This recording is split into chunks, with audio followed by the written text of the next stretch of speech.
সম্মানিত উপস্থিতিবৃন্দ, আমাদেরকে একটি বিষয় খুবই সিরিয়াস হতে হবে। এই বিষয়টিতে আমাদের বহু মানুষ কষ্ট পাচ্ছেন, বিশেষ করে নারী সমাজের সদস্যরা, তাদেরকে বিভিন্নভাবে হেনস্থা করা হচ্ছে। সেটি হচ্ছে জাতীয় সাইবার নিরাপত্তা, সাইবার বুলিং এবং নাগরিক তথ্য, বিশেষ করে সাইবার বুলিং। আমাদের নারী সমাজের সদস্যরা বিভিন্নভাবে সাইবার বুলিংয়ের শিকার তারা হচ্ছে। কাজেই এ ব্যাপারে আমাদেরকে কঠোর এবং কঠোর পদক্ষেপ গ্রহণ করতে হবে। আইনগুলোকে আমাদের ঠিক করতে হবে, এবং শুধু আইন ঠিক না, আইন যাতে সঠিকভাবে কাজ করে সেই পদক্ষেপ আমরা গ্রহণ করব, যাতে বুলিংয়ের শিকার কেউ না হয়। যারা বুলিং করবে তাদেরকে অবশ্যই দেশের আইন অনুযায়ী শাস্তি পেতে হবে। এটি আমাদেরকে যে কোনো মূল্যে নিশ্চিত করবো আমরা। এরপরে এখানে একটি উল্লেখ করে নেই আপনাদের সামনে, আপনাদের অনেকেরই জানা আছে, তারপরে আমি উল্লেখ করছি। বাংলাদেশে এই মুহূর্তে যে আইসিটি মিনিস্ট্রি আছে, আপনাদের অনেকেরই জানা আছে, এই আইসিটি মিনিস্ট্রি খুব সম্ভব 3 সাল পর্যন্ত এটি অন্য সায়েন্স অ্যান্ড টেকনোলজি মিনিস্ট্রির সাথে খুব সম্ভব এটি সম্পর্কিত ছিল। বেগম খালেদা জিয়া সরকারের সময় আইসিটি এখন যে মিনিস্ট্রি আছে এটিকে বের করে নিয়ে এসে আলাদা একটি মিনিস্ট্রি গঠন করা হয়। অর্থাৎ 2004 সালে বিএনপি সরকার এই আইসিটির গুরুত্বটি অনুধাবন করেছিল এবং সেইভাবে সেটিকে গুরুত্ব দিয়ে আলাদা মিনিস্ট্রি গঠন করেছিল।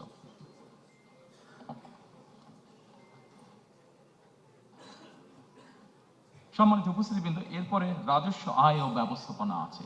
রাজস্ব আয় এবং ব্যবস্থাপনার মধ্যে অনেকগুলো সেক্টর আছে। আমি আলোচনায় যাব না, ডিটেইল আলোচনায় যাব না, আমি শুধু একটা কথাই বলবো।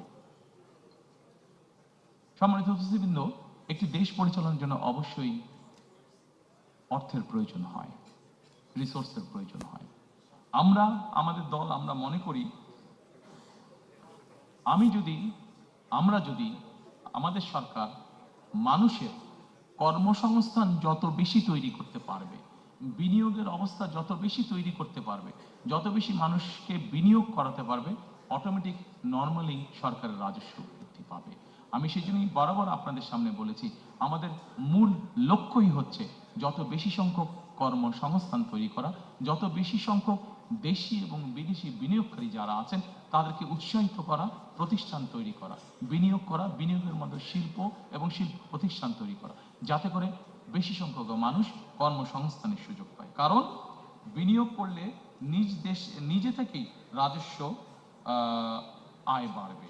নাগরিকের আয় বাড়লে আমরা বিশ্বাস করি প্রত্যেকটি নাগরিকের আয় যত বাড়বে রাষ্ট্রের আয়ও তত বাড়বে। সেই জন্য আমরা ওইভাবে ট্যাক্স ইম্পোজ না করে আমরা চাই নাগরিকের আয় বাড়ুক। নাগরিকের আয় বাড়ানোর জন্য যা যা করা প্রয়োজন আমরা সেটি করতে চাই। নাগরিকের আয় বাড়া মানেই সরকারের বা রাষ্ট্রের আয় বাড়া। আমরা জিনিসটাকে এইভাবেই চিন্তা করতে চাই।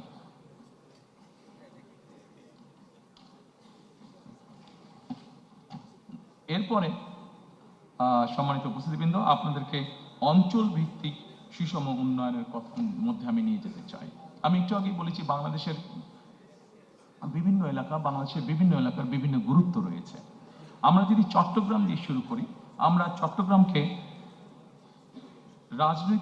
বাণিজ্যিক রাজনৈতিক হিসাবে প্রতিষ্ঠিত করতে চাই। চট্টগ্রামকে আমরা বাণিজ্যিক রাজনৈতিক ক্যাপিটাল হিসাবে, আমরা রাজধানী হিসাবে আমরা প্রতিষ্ঠিত করতে চাই। ঠিক একইভাবে সম্মানিত উপস্থিতিবৃন্দ, উত্তর অঞ্চল, আমরা সকলেই জানি যে বাংলাদেশের উত্তর অঞ্চল হচ্ছে একটি কৃষি নির্ভর এলাকা। কাজে এই কৃষি নির্ভর এলাকা যেহেতু, সেই জন্যই আমরা চাই উত্তর অঞ্চলে কৃষি রিলেটেড কি কি ইন্ডাস্ট্রি হতে পারে, সেই ধরনের ইন্ডাস্ট্রি যারা এরই ভিতরে করছেন বা করতে চান, সেই মানুষগুলোকে আরো প্যাট্রোনাইজ করা, এনকারেজ করা, যাতে তারা সেই ধরনের শিল্প তারা গড়ে তুলতে চান। এর ভিতরে আমি আপনাদের সামনে তুলে ধরেছি যে বরেন্দ্র অঞ্চল যেটা আছে, বরেন্দ্র প্রজেক্ট যেটা আছে, সেটিকে আমরা পুনরায় চালু করতে চাই। এর বাইরে আমি এর ভিতরেই বলেছি যে আম সংরক্ষণ, যেমন আমাদের প্রচুর আম হয় রাজশাহীতে, প্রচুর আম হয় চাঁপাইনবাবগঞ্জে, এই আমগুলোকে কিভাবে প্রিজার্ভ করা যায়, বা আমগুলোকে, যেগুলো আম নষ্ট হয়ে যেতে পারে, সেগুলো নষ্ট হওয়ার আগে বাই প্রোডাক্ট কি কি তৈরি করা যেতে পারে। কৃষি সংক্রান্ত আরো যেগুলা বিভিন্ন পণ্য উৎপন্ন হচ্ছে সেগুলোকে কিভাবে বাই প্রোডাক্ট করা যেতে পারে। প্রচুর আমাদের আলুর প্রোডাকশন হয়, আলুর বাই প্রোডাক্ট কি কি হতে পারে সেই ধরনের ইন্ডাস্ট্রিগুলোকে গ্রো করতে সহযোগিতা করা। গ্রো করার মাধ্যমে একদিকে যেরকম ইনভেস্ট হবে, ঠিক একইভাবে প্রচুর কর্মসংস্থানের ব্যবস্থা হবে। এরপরে আমাদের যে হাওর বাওর আছে, এরপরে যেটি স্লাইড সেটিতে আমি যাওয়ার অনুরোধ করব।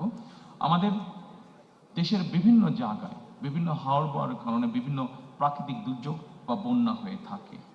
এই প্রাকৃতিক দুর্যোগ এবং বন্যাকে নিয়ন্ত্রণ করার জন্য অবশ্যই আমাদের টেকসই বাঁধ দরকার এবং ব্লু ইকোনমি, এটির মাধ্যমে আমাদের হাওর বাওয়ার জায়গাগুলো আবার দেখতে অনেক সুন্দর। দেখতে যেহেতু সুন্দর এইগুলো, সেই জন্য এগুলোর মাধ্যমে আমরা এগুলোকে প্রোটেক্ট করার মাধ্যমে আমরা উপকূল উন্নয়ন বোর্ড গঠনের একটি পরিকল্পনা আমাদের আছে। এই উপকূল উন্নয়ন বোর্ড গঠনের মাধ্যমে আমরা ব্লু ইকোনমি এবং পর্যটনকেও এখানে এনকারেজ করতে চাই।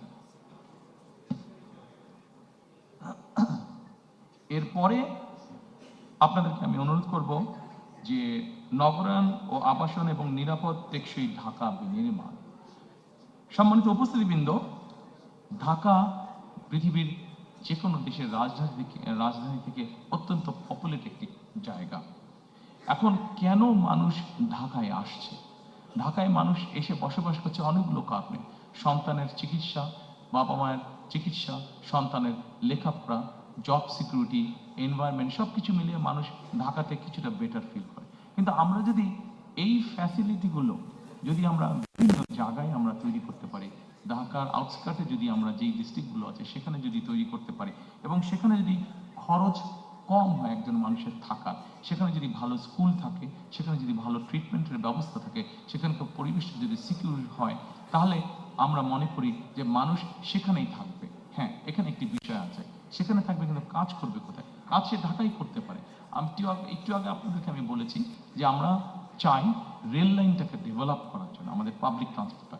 এখন এই মুহূর্তে ঢাকা থেকে চট্টগ্রাম যে রেলগাড়িটা আসে সেটার গতি 35 থেকে ম্যাক্সিমাম 40 মাইল, কিন্তু এটাকে যদি ঘন্টায় আমরা রেল লাইন যেটা আছে সেটাকে আমরা সঠিকভাবে তৈরি করে এটাকে যদি ঘন্টায় আমরা 80 মাইলে নিয়ে আসতে পারি বা 100 মাইলের কাছাকাছি নিয়ে আসতে পারি, তাহলে কিন্তু চট্টগ্রাম থেকে ঢাকা আসতে আপনার 2-2.5 ঘন্টার বেশি লাগার কথা না। এবং 2-2.5 ঘন্টা যদি লাগে, তাহলে সময় লাগে, তাহলে যে কোনো মানুষ সেখান থেকে এসে ব্যবসা বাণিজ্য বা যেই কাজটা খুব সেরে আবার একদিনে ফিরে যেতে পারবে।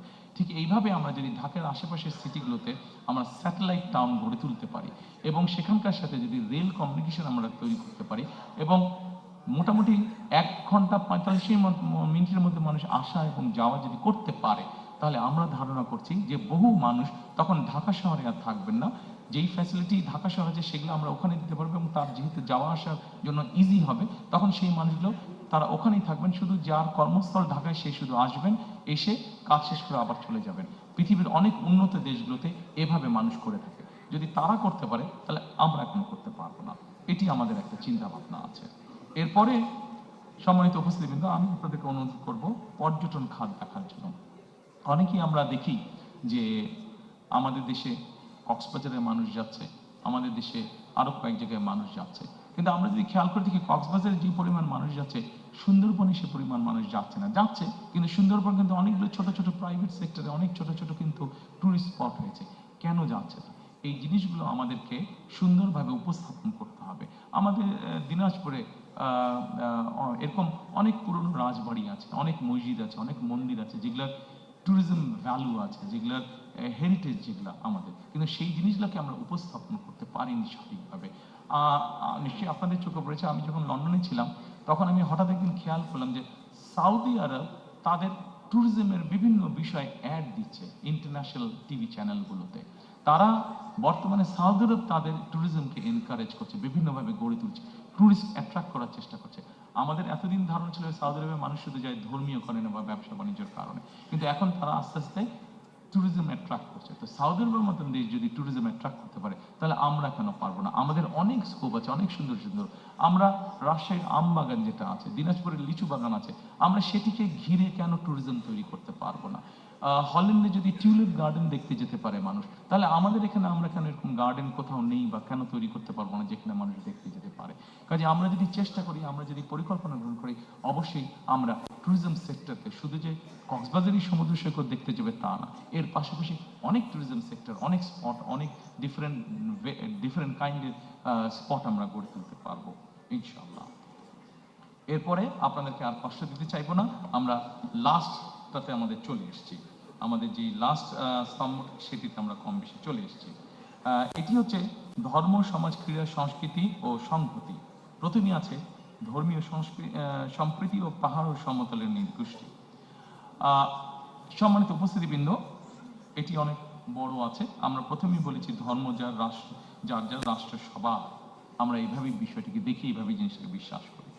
আমাদের দেশের এক শ্রেণীর মানুষ আছেন যারা আমাদের জন্ম থেকে মৃত্যু পর্যন্ত আমাদের সাথে থাকেন, জীবনের অনেক গুরুত্বপূর্ণ মুহূর্তে যারা আমাদেরকে বিভিন্ন সময় বিভিন্ন পরামর্শ দিয়ে থাকেন। সেটি আমরা যারা ইসলাম ধর্মে আছি, ইসলাম ধর্মে আছে, যেটি অন্য ধর্ম মানুষ আছেন তাদের ক্ষেত্রে আমাদের একটি পরিকল্পনা আছে। ইনশাল্লাহ আমরা সরকার গঠনে সক্ষম হলে আমরা ধীরে ধীরে এই মানুষগুলোকে, আমরা ধীরে ধীরে বিভিন্ন মসজিদ, মাদ্রাসার খতিব, ইমাম সাহেব যারা আছেন, মুয়াজ্জিম সাহেব আছেন, অন্য ধর্মীয় গুরু যারা আছেন, তাদেরকে আমরা সরকারের পক্ষ থেকে একটা সম্মাননার ব্যবস্থা করতে চাই।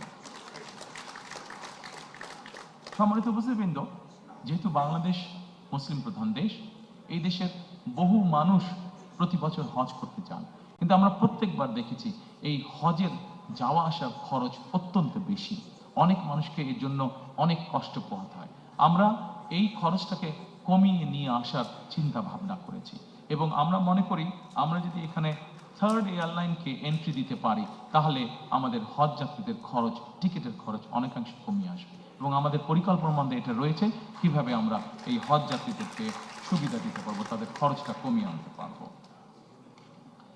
এরপরে আমি আপনাদেরকে ক্রীড়া, আমাদের এই চ্যাপ্টারের ক্রীড়া আছে, ক্রীড়াতে আমি আপনাদেরকে অনুরোধ করব। সম্মানিত উপস্থিতিবৃন্দ, এটি এমন একটা সাবজেক্ট, যেই সাবজেক্টটাতে কম বেশি প্রত্যেকটি মানুষের, সে যখন ইয়াং থাকে, শিশু অবস্থায়, সে যখন তরুণ অবস্থা থাকে, যুব অবস্থা থাকে, প্রত্যেকটি মানুষেরই কম বেশি আগ্রহ থাকে। আমরা শুধু আমাদের দেশে বিভিন্ন প্রফেশনাল তৈরি করতে চাই। আমাদের দেশে একটি সমাজ ব্যবস্থার মধ্যে হয় ডাক্তার হতে হবে, নাহলে ইঞ্জিনিয়ার হতে হবে, নাহলে আর্কিটেক্ট হতে হবে, অর্থাৎ নাহলে ব্যারিস্টার হতে হবে, এই ধরনের পেশাকে প্রাধান্য দেওয়া হয়ে থাকে। কিন্তু পৃথিবীর অনেক দেশ আছে যেখানে প্রফেশনাল খেলোয়াড় তৈরি হচ্ছে, সেই খেলোয়াড় প্রফেশনালি তৈরি হচ্ছে। আমাদের দেশে এরকম বহুত প্রতিভা আছে যাদেরকে আমরা প্রফেশনালি খেলোয়াড় তৈরি করতে পারি এবং আমাদের পরিকল্পনা রয়েছে আমরা ধীরে ধীরে আমাদের সন্তানদের ভিতর থেকে এরকম প্রফেশনাল খেলোয়াড় আমরা তৈরি করে আনতে চাই। এটি আমাদের অন্যতম পরিকল্পনা অনেকগুলোর মধ্যে। সম্মানিত উপস্থিতিবৃন্দ, এরপরে গণমাধ্যম, শিল্প, সংস্কৃতি আছে। আমি আগেই বলেছি আমরা গণমাধ্যমের স্বাধীনতায় বিশ্বাস করি, কারণ আমরা মনে করি, বিএনপি মনে করে, গণমাধ্যম যদি স্বাধীন না থাকে আমাদের জবাবদিহিতা তৈরি করতে কষ্ট হবে। কাজে গণমাধ্যম যদি থাকে আমরা সহজেই দেশে একটি জবাবদিহি সরকার তৈরি করতে সক্ষম হব, জবাবদিহি একটি পরিস্থিতি তৈরি করতে সক্ষম হব। একই সাথে শিল্প এবং সংস্কৃতি, আপনাদের যদি মনে থেকে থাকে, এই শিল্প সংস্কৃতি বিভিন্ন সেক্টরে মানুষকে এনকারেজ করার জন্য, সম্মানী গুণী মানুষদেরকে স্বীকৃতি দেওয়ার জন্য শহীদ রাষ্ট্রপতি জিয়া রহমানের সময় 21শে পদক এবং স্বাধীনতা পদক, এই দুটি পদক চালু করা হয়েছিল। সম্মানিত উপস্থিতিবৃন্দ, এই পদক দুটি বর্তমানেও চালু আছে। আমাদের পরিকল্পনার মধ্যে একটি পরিকল্পনা আছে, সমাজের বিভিন্ন মানুষ যাদেরকে অনেকে কেউ চেনে না, কিন্তু তারা বিভিন্নভাবে সমাজে বিভিন্ন রকম কন্ট্রিবিউশন করে থাকেন। আমরা চাই এই মানুষগুলোকে ধীরে ধীরে ধীরে রিকগনাইজ করার জন্য, তাদেরকে উৎসাহিত করার জন্য, যাতে করে তাদের ভালো কাজগুলো উদাহরণ হিসাবে অন্য মানুষকেও উৎসাহিত করে ভালো কিছু করার জন্য, সমাজের জন্য ভালো কিছু করার জন্য। এবং এই মানুষগুলোকে কিভাবে সিলেক্ট করা যায়, এই মানুষগুলোকে কিভাবে এনকারেজ করা যায়, সে ব্যাপারে আমাদের একটি পরিকল্পনা রয়েছে। আপনারা নিশ্চয়ই জানেন, খেলার প্রসঙ্গে আরেকটু ফিরে আসবো আমি, নতুন কুড়ি নামে একটি অনুষ্ঠান চালু করেছিলেন শহীদ রাষ্ট্রপতি জিয়া রহমান। ইনিশিয়ালি নতুন কুড়ি ছিল শুধু মাত্র কালচারাল সাইডে, আমরা এটিকে আরেকটু এনহান্স এখন করতে চাই। আমরা নতুন কুড়িটি যদিও এর মধ্যে ইন্টারিম সরকার চালু করেছে, বাট এটিকে আমরা সরকার গঠনে ইনশাল্লাহ সক্ষম হলে এটিকে আমরা কন্টিনিউ করব এবং এটির সাথে আমরা কেরাত প্রতিযোগিতাকে অ্যাড করতে চাই এবং নতুন কুড়ি স্পোর্টস আমরা অ্যাড করতে চাই। যাতে করে আমাদের দেশে স্পোর্টসে যারা প্রতিভাবান তাদেরকে আমরা বের করে নিয়ে আসতে সক্ষম হই। সম্মানিত উপস্থিতিবৃন্দ, আপনাদেরকে একটি সুখবর দিতে চাই। আমি ইনশাল্লাহ আগামী 10 মিনিটের মধ্যে আপনাদেরকে এখান থেকে ছুটি দিয়ে দিতে পারবো। আমি আমার অনুষ্ঠানের শেষ পর্যায়ে চলে এসেছি, শুধু আপনাদের কাছ থেকে আর 10 মিনিট আমি চেয়েছি। Dear diplomatic friends, there's a good news. I'll be finishing soon. আমাদের একটি বিষয় আমরা জোর দিতে চাই, সেটি হচ্ছে নৈতিক শক্তি পুনরুদ্ধার। আমাদের দেশে এখন প্রচুর পরিমাণ বিভিন্ন ধরনের মিডিয়া আছে। আমরা যেটি করতে চাই, সম্মানিত উপস্থিতিবৃন্দ, আমরা ছোট ছোট ডকুমেন্টারি তৈরি করতে চাই সমাজের সর্বস্তরের মানুষের জন্য। সেটি শিশু হতে পারে, সেটি একজন নারী হতে পারে, একজন মেয়ে হতে পারে, একজন গৃহিণী হতে পারে, একজন চাকরিজীবী হতে পারে, একজন ব্যবসায়ী হতে পারে, যে কোনো শ্রেণী পেশার মানুষের জন্য আমরা ডকুমেন্টারি তৈরি করতে চাই। এখন এই ডকুমেন্টারিগুলো কি হবে? এই ডকুমেন্টারিগুলো আমরা তৈরি করতে চাই সামাজিক এবং ধর্মীয় মূল্যবোধকে সামনে রেখে। আমরা দেশের মধ্যে, সমাজের মধ্যে, পরিবারের মধ্যে আমরা সামাজিক মূল্যবোধ, ধর্মীয় মূল্যবোধকে আমরা দৃঢ়ভাবে ধারণ করতে চাই। আমাদের দেশে বহুত আমাদের সামাজিক মূল্যবোধ রয়েছে, আমাদের অনেক ধর্মীয় মূল্যবোধ রয়েছে, যেগুলোকে আমরা যদি ধারণ করতে সক্ষম হই, তাহলে আমরা ধীরে ধীরে একটি সুন্দর, একটি শান্তিপূর্ণ সমাজ, পরিবার, দেশ গঠনে সক্ষম হব বলে আমরা দৃঢ়ভাবে বিশ্বাস করি। শেষে, একদম শেষে এসে শেষ করে দেবার আগে, সম্মানিত উপস্থিতিবৃন্দ, আপনাদেরকে আবারও আমি আন্তরিকভাবে ধন্যবাদ জানাতে চাই আমার এবং আমার দলের পক্ষ থেকে। কারণ আপনারা সকলে কষ্ট স্বীকার করে অনেকক্ষণ সময় ধরে এখানে বসে আছেন। শেষ যেই কথাটি বলে আমি আপনাদের কাছ থেকে আজকে বিদায় নেব, আমাদের এই ম্যানিফেস্টো পর্বটি আজকে শেষ করব। সেই কথাটি হচ্ছে, আপনাদের সামনে আমি এতক্ষণ পর্যন্ত যত প্ল্যান, প্রোগ্রাম, কর্মসূচি, পরিকল্পনা উপস্থাপন করেছি, তার কোনো কিছুই করা সম্ভব হবে না যদি না আমরা 3টি বিষয়ের উপরে সর্বোচ্চ অগ্রাধিকার না দিই। সম্মানিত উপস্থিতিবৃন্দ, আমি ব্যক্তিগতভাবে একজন মানুষ হিসেবে, একজন রাজনৈতিক কর্মী হিসেবে আমি মনে করি দুর্নীতি, আইনের শাসন এবং জবাবদিহিতা, আমরা যদি এই 3টির ব্যাপারে যারাই সরকার গঠন করবেন, আমরা যদি এই 3টির ব্যাপারে কঠোর পদক্ষেপ গ্রহণ না করি, তাহলে আমরা আমাদের কোনো পরিকল্পনাকেই সফল করে গড়ে তুলতে পারবো না।